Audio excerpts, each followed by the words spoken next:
Hey guys, we're Merchant Gaming here, and today we're taking a look at Sherlock Holmes Crimes and Punishments. Now, I've played this on the PS4, but it is available on Xbox 360, PS3 and Xbox One. So Sherlock Holmes puts you in the shoes of Sherlock Holmes, and obviously you'll be solving crimes and dealing the punishments where available. As you can see on screen right now, this is character profiling, and you'll be doing this a lot throughout the game. As you meet various characters, not just the ones you have to actually interrogate, you will have to kind of search for distinguishing things that set them apart.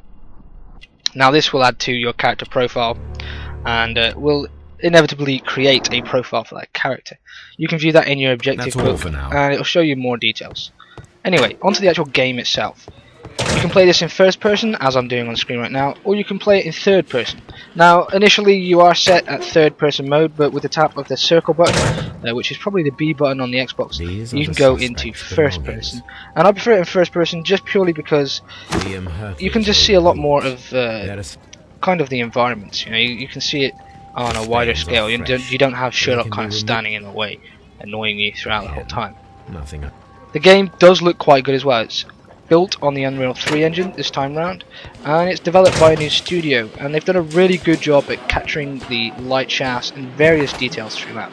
Now, as you can see, the game is an open world. Sadly, it is kind of level based. You do have to switch between levels, and you end up with a loading screen every time, like this, and you'll end up having to watch Sherlock Holmes either read a book or smoke a pipe.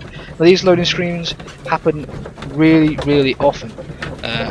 When switching levels, obviously you get it, and also when you go into a character to speak to that character, it comes into a cutscene. Again, it loads for a few seconds then, so a whole lot of time will be spent purely in loading screens. But once the screens have loaded, you will get access to these levels, and they're fairly large levels in which you can traverse and find clues and solve the murder case.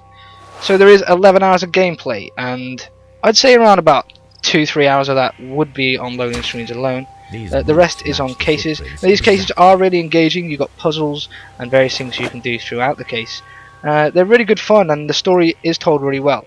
The characters' lip movements can seem a bit stiff, as you see in a moment. Their lips don't quite move really that well, but the studio is known for having these problems with their mouth movements.